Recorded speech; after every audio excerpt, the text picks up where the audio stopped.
And the next question comes from Sesame Meow. Sesame Meow asks, Lightning on Bitcoin on Liquid. And it has a quote from Adam Back.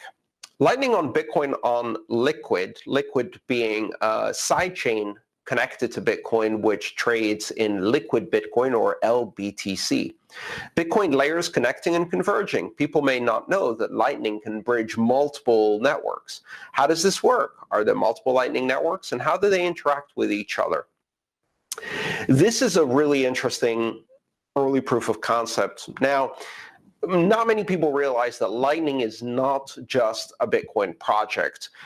Lightning is an interledger project. It's basically a project that, or a protocol that can connect different blockchains to each other.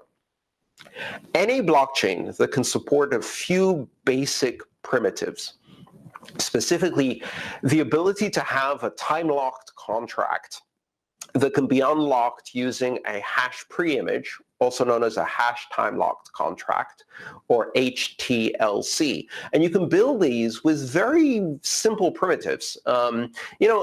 Basically, if Bitcoin can support it, a lot of other blockchains can support it. Bitcoin scripting language is quite simple.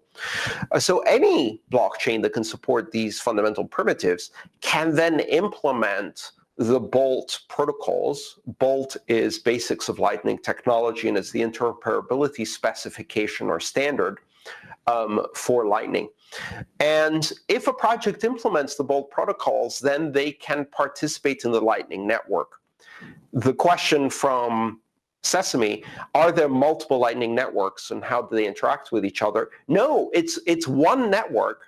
And the interesting thing is that you can have channels that connect peers that are trading essentially or making payments with Bitcoin, and those channels are anchored and enforced by the Bitcoin blockchain. But you can also have peers today that are that have payment channels between them using Litecoin. So when the Lightning Network launched, it was Bitcoin and Litecoin. And so those peers are exchanging payments through payment channels that are anchored and secured by the Litecoin network.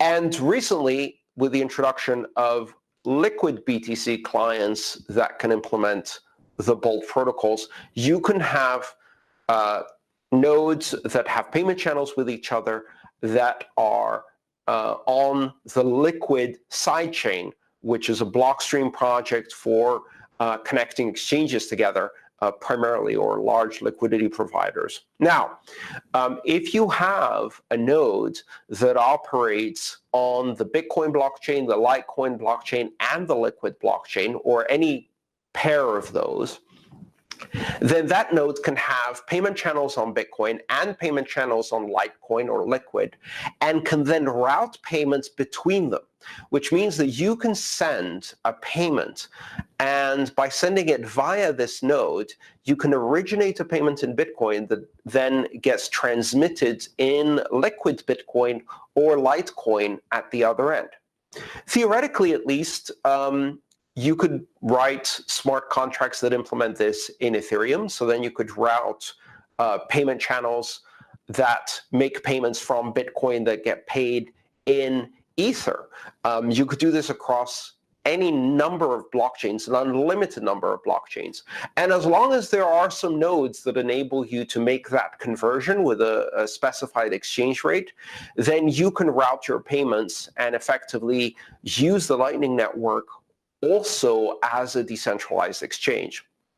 This is one of the really fascinating features of Lightning, which is that, in fact, it is a protocol that is an interledger protocol between multiple different blockchains, and as a result, can help bridge these blockchains and allow payments to flow in multiple currencies and be exchanged by this decentralized exchange capability, with all of the advantages of privacy, and all of the advantages of very, very fast payments with very, very low to zero fees. Now, imagine, for example, where you have a payment that originates in Bitcoin, gets routed through a liquid node. Now, liquid also has confidential transactions, so you could use that capability potentially in the future to increase the privacy and then route it back out into a Bitcoin payment. So now effectively you've introduced a privacy hop in the middle of a Bitcoin transaction. You can also use it to do the equivalent of atomic swaps, because every payment channel that converts prices is effectively an atomic swap. So you can use it to exchange one currency to another. You could have a Litecoin, Liquid, and Bitcoin node simultaneously connected to the network, and then you can very quickly and very cheaply exchange Bitcoin for Litecoin for Liquid. This is kind of one of those hidden features of Lightning networks that most people don't know about, but which could become a very powerful feature in the future. And this is not limited to Lightning. Any layer 2 technology that uses these kinds of fundamental cryptographic primitives like time locks and hashes and threshold signatures and things like that could support some form of payment channels, as long as they are based on an interoperable standard, and in the case of Lightning, that's called Bolt. Then these nodes can talk to each other, and they can effectively exchange currencies. Russ asks a follow-up question on the Lightning-based exchanges. How does one control the pricing? So as a follow-up to the previous question, how do you control the pricing or exchange rate between two currencies when you're swapping them on the Lightning network? That's one of the things you simply do with the routing protocol, which means that when you pick a path, the node that you pick to do the exchange advertises its exchange rate just like it advertises its fees, and therefore you can select a path that gives you the optimal exchange rate.